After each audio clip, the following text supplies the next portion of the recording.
Tea and Lipton Soup present Inner Sanctum Mystery, starring Irene Wicker.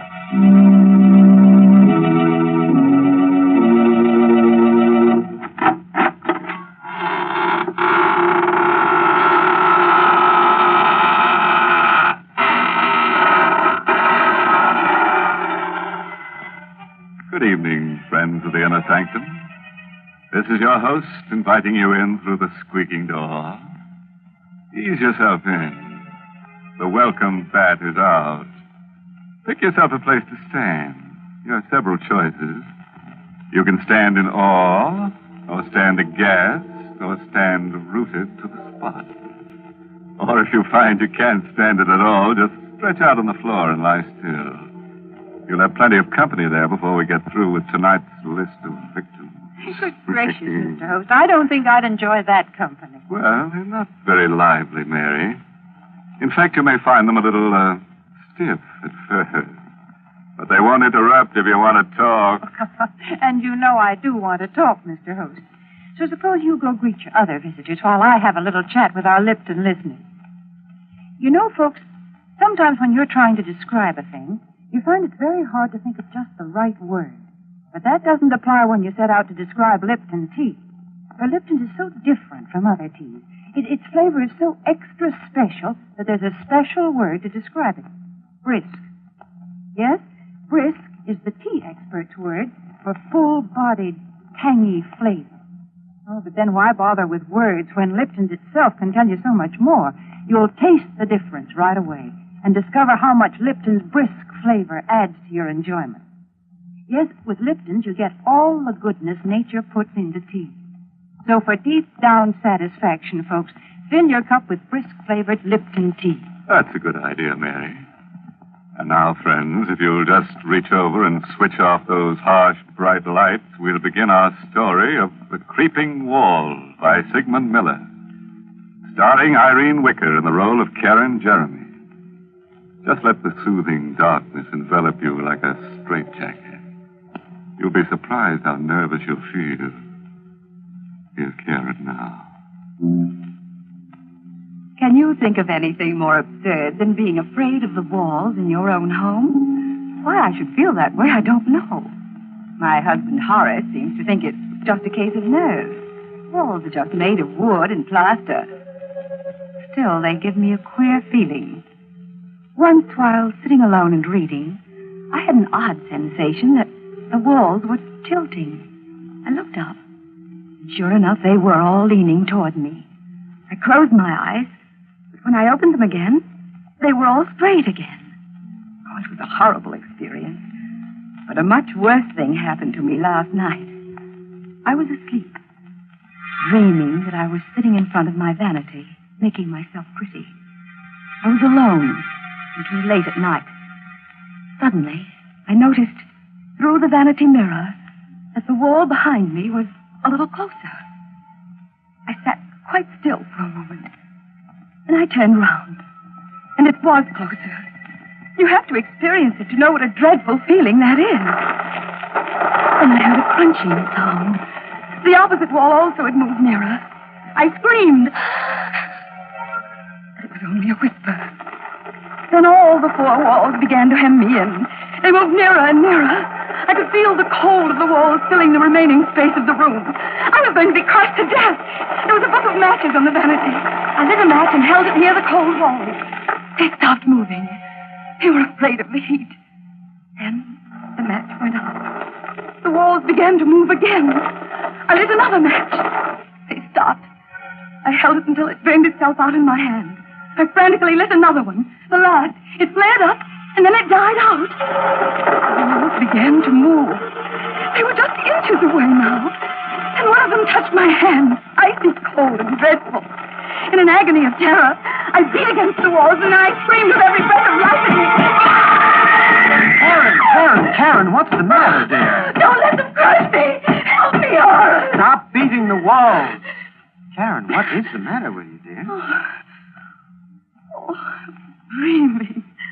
The walls were closing in on me. I had to light matches to stop them. Oh, Horace, it was ghastly. I'll never forget it so long as I live. Well, nightmares are always frightening, dear. You threw the covers off, and the room's very cold. That's what probably brought it on. You forget it, darling. The dream won't come back. We talked for a while, and Horace dozed off. But I remained wide awake. I tried to sleep, but I couldn't. I even tried counting sheep. While I was counting, I got a sick feeling the walls were really closing in on me. I continued to count. 14, 15, 16, 17. The walls were coming closer. I mustn't believe it. It was my imagination. Only in mind. 18, 19, 20, 21, 22. I could feel the walls hovering over me. They were moving silently this time. 23, 24, 25, 26. Karen!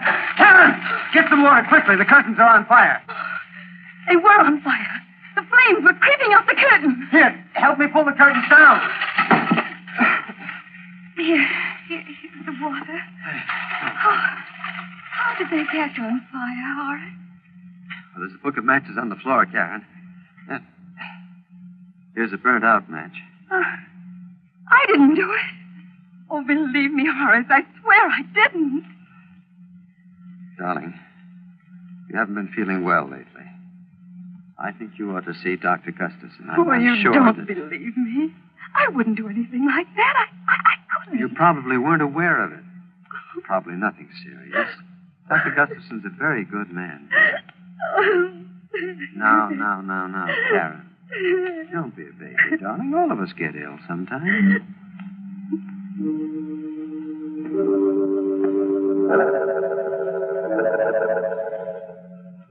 Dr. Gustafson is a little man with sharp eyes.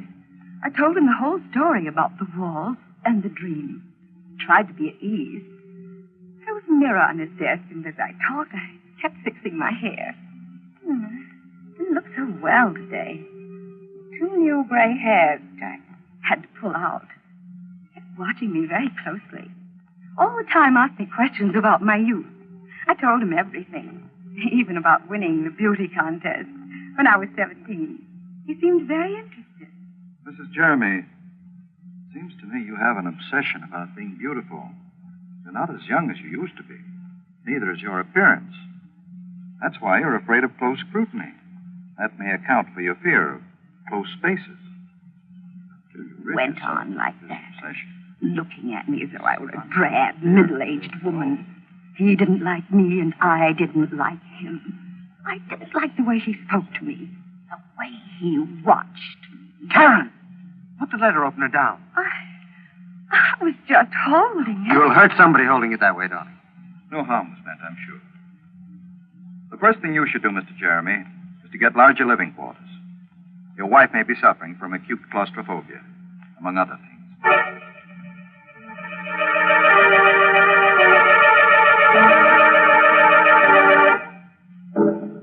I was glad the visit to that horrid little Dr. Gustafson didn't influence Horace at all.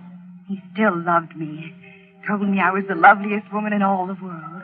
One day he came home in great excitement. Darling, I've got a wonderful surprise for you. I've just bought the famous Meadow Mansion. Oh, Horace, do be careful. You must my hair. What is this Meadow Mansion? Well, it belonged to John Aiken. You know, the famous naturalist. Mm-hmm. He was killed, poor fellow, in an auto accident. It's a huge house, and you won't be troubled by walls ever. Come on now, darling. We have to see the agent and sign lots of papers. We went to the agent's office. Mr. Swanson was his name. A very friendly old man. He kept looking at me all the time he was talking. Mr. Swanson, we'd like to take occupancy of the house right away. I don't think it's a good idea, Mr. Jeremy. You see, there's still a lot of Mr. Aiken's property in the house, and... Oh, well, we don't mind that. You don't understand. It's specimens Mr. Aiken's left there, animals and snakes. They're waiting to be shipped to the zoo. Well, there's nothing to worry about. They're in cages, aren't they? It'd be very unpleasant if they weren't. Scared to death of snakes myself. If we only wait a few more days, they'll all be shipped out. Oh, don't worry about it. We'll leave the animals strictly alone. We've just got to move in right away. Well, the house is so big, I guess you can manage. Here are the keys, and good luck to you both.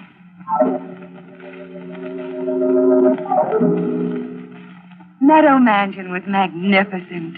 It was big and gracious. The rooms were huge and beautifully decorated. The high ceilings gave you a wonderful feeling of freedom. But the drawing room was loveliest of all. A large prism chandelier hung in the middle of the room, and the walls were paneled halfway up to the ceiling. But most exciting of all, each wooden panel had a darling little mirror set into it. There were easily 100 such mirrors. Oh, it was very gay. You could see images of yourself anywhere in the room. It was all breathtakingly beautiful. Except for a picture on the wall of a very flashy-looking woman called Delilah. Well, darling, how do you like our new home? Oh, it's wonderful, Horace. I love it all. Everything. Except that picture. Oh, you mean Delilah? Well, that's a fine painting, dear, of a very beautiful woman. Well, she looks evil to me. Darling, I do believe you're jealous. You needn't be. She isn't half as pretty as you are. Alice! Alice, answer the door, please. We didn't talk about the picture anymore because Mr. Swanson, the agent, came in to see how we were getting on. I left Horace talking to him, and I wandered into the next room. There were a dozen cages standing near the fireplace, ready to be shipped off to the zoo. There were mostly snakes and lizards in the cages. All of them were quite motionless, except one. It was labeled Bushmaster, Venezuela. Very odd name for a reptile. Fearfully ugly, yet it fascinated me. Some 4 feet long, fat and clumsy looking, yet it slid round the cage with wonderful grace. Kept moving round and round, trying so hard to get out. It looked at me pleadingly. And then I found my hand on the safety catch. I drew it away in horror. It kept going round and round the 4 glass walls. Must be maddening to have walls so close they touch you all the time. I remembered what a terrible feeling it was to be frightened of walls. Then suddenly, the snake was in the middle of the floor. Karen, don't move! Good heavens. It's out of the cage. Stand still, Karen. I didn't move. Not one bit. I wasn't frightened. I was only wondering how it had escaped from the cage.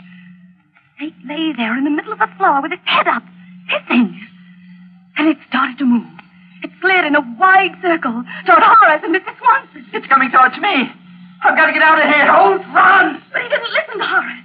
He started running and the snake struck him. It struck him twice in the left. Then he continued running past me. Then suddenly he fell. Horace picked up a chair. He smashed it down on the snake. He smashed it again and again and again until it was dead. His body is swelling. He's dying. I didn't open the cage. I swear to you I didn't. It got out by itself. Oh, the door must have been loose. Please believe me, Horace. I didn't open it. I couldn't have opened it. You must believe me. You must. Oh, you must.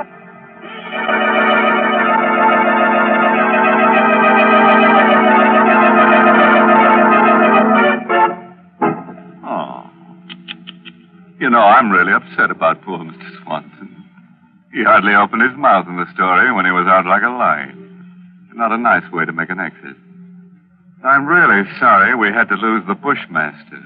A very valuable reptile, and we could have used it in another story. But that's the way it is in our business. Our losses are terrific. Houses burn down, money is stolen, characters die away on us. Every week it's something else. It's simply murder. You do have a lot of trouble, don't you, Mr. Host? Mary, we have so much trouble on Inner Sanctum, even our troubles have trouble.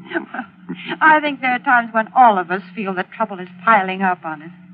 But you know, friends, I've found a good way to get over that feeling. Just say to yourself, I'm going to relax and have a cup of Lipton tea. Then when you're comfortably seated with your teacup within easy reach, give your mind something pleasant to think about. That Lipton tea, for instance. Notice Lipton's deep amber color and its welcome, familiar fragrance that's so tempting. Then taste it and discover how really delicious that brisk flavor is. Just for real enjoyment any time during the day, Just take a few minutes out to enjoy a piping hot cup of brisk-flavored Lipton tea. Well, I'll certainly give your suggestion a try, Mary. And now, friends, if you'll give me your hand, we'll go on with the story. Or would you rather take yourself in hand? Things are going to be a little rugged from now on, so take a firm stand, sit tight, and buckle down. And it won't be a bad idea to grit your teeth and square your shoulders at the same time. By the way, if you can do all those things at once, let me congratulate you. You're quite an athlete. Well, here she is, Karen Jeremy. I was ill for a long time. I don't remember how long. Weeks, maybe months. Horace never spoke about that horrible afternoon. And after a while, I stopped thinking about it. I liked my new home. Meadow Mansion was such a beautiful place, I rarely left it. I loved best of all the drawing room, with its darling little mirrors and the wooden panels. I could see myself from all sides. It was so much fun. My absurd fear of walls was beginning to fade away. There was only one thing that irritated me. That was the picture of Delilah. I was determined to get rid of it. Karen, stop glaring at that picture. I don't like it, Horace. I wish we'd get rid of it. It's a fine work of art. Why? I don't care. It's an evil picture to me. Karen, look here. You're just jealous of her. You're jealous of any beautiful woman, even if she's only a painting. You don't care for me anymore. That is a ridiculous thing to say. You know it's not true. If you really love me, you take that picture down off the wall. That picture is staying right where it is. Now, it's for your own good. I'm going out for a walk. And, Karen, I absolutely forbid you to touch that picture. I'm in it. I sat there for quite a while, staring at that picture that was upsetting my life with Horace. He was always kind and gentle with me. For the first time he'd ever lost his temper. I looked at Delilah. There was a gleam of white teeth between her full lips. She was an abandoned-looking thing. Her long hair cunningly untidy. Her eyes sparkling, black, shameless. She seemed to be laughing at me. I made up my mind. Horace would understand. I got a knife from the kitchen, and I pulled a chair over to the picture. And I stood up on the chair, then began to slash down the length of the picture. Mrs. Jeremy, what are you doing? It's no business of yours. Go away, Alice. Oh, you mustn't do that. Mr. Jeremy will be angry. I told you it's none of your business. Please come down off that chair. You're destroying a beautiful painting. You meddling little fool. I'll teach you to interfere. Mrs. Jeremy, I've put up with you for a long time. Nobody's ever dared to slap me. You vicious, miserable hag. That's what you are, a hag. For years I've pampered you. I've always told you how beautiful you were, how lovely you looked. Well, maybe you were beautiful once, but now you're just a self-centered, haggard old woman. Well, just look at your face. She was lying on the floor, silent, bleeding. I didn't stab her. It wasn't me. It couldn't be me. I wouldn't do such a thing. I looked at myself in the paneled mirror. I looked pale. My hair was all untidy. And I thought of Horace. He would never believe I didn't do it. He'd look at me in that piercing, sad way. No, he mustn't see the body. I must hide it before he gets back. I dragged her over to the closet. And I hid her body in the corner. I locked the door with a key. There was blood on my hand.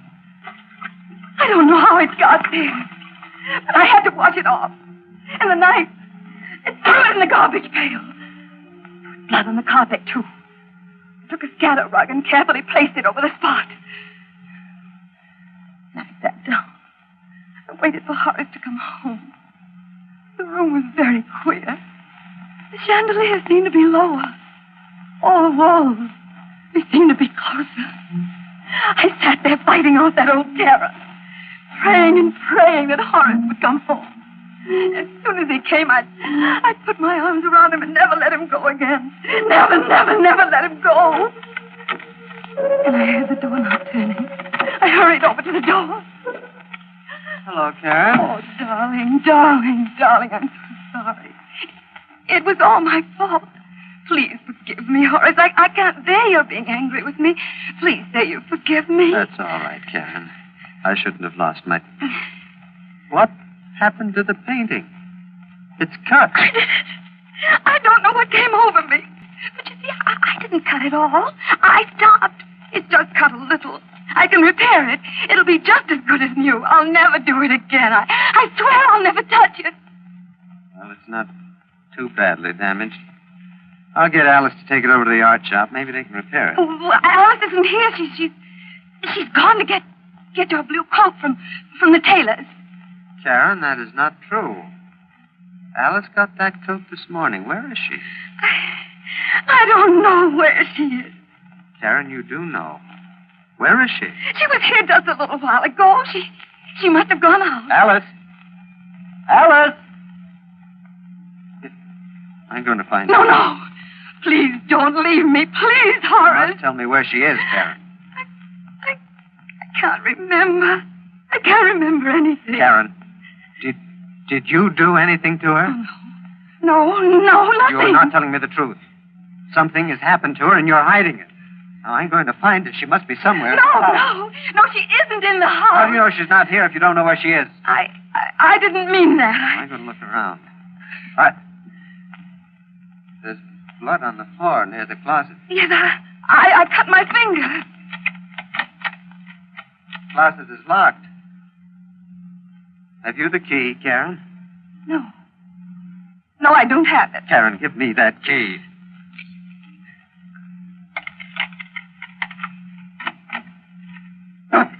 Karen! You killed her! No. I didn't kill her. I couldn't do such a thing. I saw her lying there on the floor, so I hid her in the closet because I didn't think you'd believe me. But I didn't kill her. I didn't do it. I'm going to get Dr. Gustafson, Karen. Maybe he can help. Please don't go. I can't bear being alone. The walls, they'll crush me if you leave. I'll be back as soon as I can. He left me in the room all alone. I looked at myself in the mirror. All my beauty was gone. I looked haggard. I wasn't beautiful anymore. My face was all wrinkled and pale. My hair hung down lifelessly. I was ugly. I mustn't let Horace see me now. I looked evil. I bolted the door. I didn't want him to come back and see me looking this way. He would hate me. The walls were moving again. They were very clever. They waited for Horace to leave. They were afraid of him. I looked at myself again in the mirror. There were dozens of me. Then something very strange happened. All the images of me began to come out of the mirrors, right into the room. It was incredible. They were all ugly. They kept coming out of one mirror, going back into another. I watched them. They began to move very fast, in and out, in and out, in and out. It made my eyes hurt to watch them. The walls were moving slowly, but they couldn't fool me. I knew they were moving because the picture of Delilah was nearer than ever. She was still laughing at me. I could even hear her laughing. She pushed one leg out of the picture frame. Then the other. She came slowly toward me. Hello, Karen.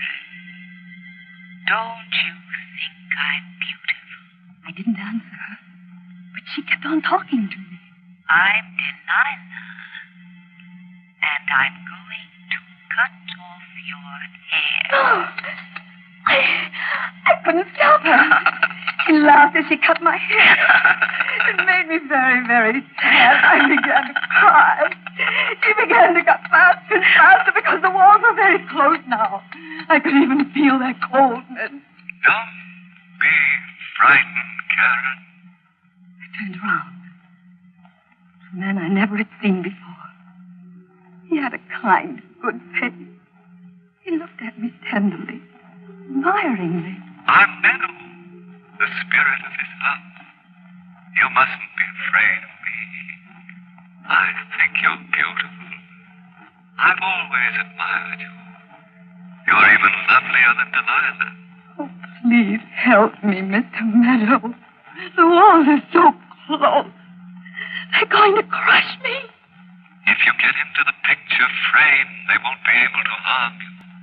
Quickly, before Delilah comes back. Open the door. Hurry. You'd better hurry and climb into the frame, Karen, before it's too late. Alice, open the door. Hurry. You haven't much time. You'll be safe inside the picture. Miss, heaven, her head. In the picture frame. Karen, you cut your hair off. It's amazing. She looks 20 years younger. And she's beautiful. I'm safe now, darling. The wolf can never get me.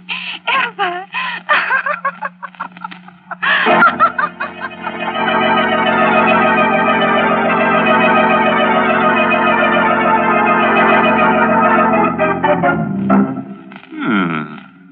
I think we did rather well tonight. Two of our characters were gathered to their forefathers. I'm sort of sorry about that maid. She seemed like a nice sort, and I don't think it was quite kind to be so cutting to her. But that renting agent, you couldn't get an apartment out of him anyhow. As for our heroine, it's true we didn't kill her off, but we certainly framed her. Well, it couldn't have been a very pretty picture, Mr. Host. No, Mary, but you'll have to admit it was remarkably lifelike. Well, while you're admiring it, I have a few words for our friends listening in. You know, some people tie a string around their finger to remind them of things. Well, I'm not going to ask you folks to do that. All I want you to do is just remember all the good things I've told you about Lipton tea, and let them remind you to get a package of Lipton's tomorrow. Lipton's wonderful, brisk flavor, its full-bodied goodness mean more contentment in your teacup.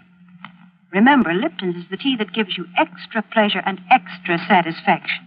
Ask your grocer for a package tomorrow. Well, that should be easy to remember, Mary. Well, friends, it's time to close the squeaking door until next Tuesday, when we'll get together again for another killing time. Oh, by the way, this month's Inner Sanctum mystery novel is The Pavilion by Hilda Lawrence. Yes, in next week's Inner Sanctum story, directed by Hyman Brown and brought to you by Lipton Tea and Lipton Soup, next week's story is called The Edge of Death. Feeling a little edgy already? Very interesting story. Yeah, it's sort of a mixture of Russian legend and modern psychiatry that tells of a beautiful and sinister old sword. I'm sure you'll get the point. So, until we meet on the edge of death next Tuesday, good night. Pleasant dreams.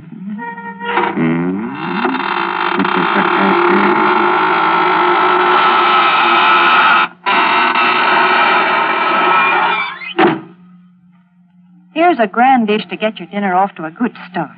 Lipton's Noodle Soup. It has all the homemade goodness and real chickeny flavor your family loves. Lipton's Noodle Soup is seasoned to perfection, and it's full of tender, golden noodles. Hard to prepare? Not a bit. It takes only a few quick minutes from package to soup plate. Economical, too. Costs less and makes lots more than canned soups. So get Lipton's Noodle Soup mix tomorrow. And don't forget to tune in next Tuesday night for another Inner Sanctum mystery. This is CBS, the Columbia Broadcasting System.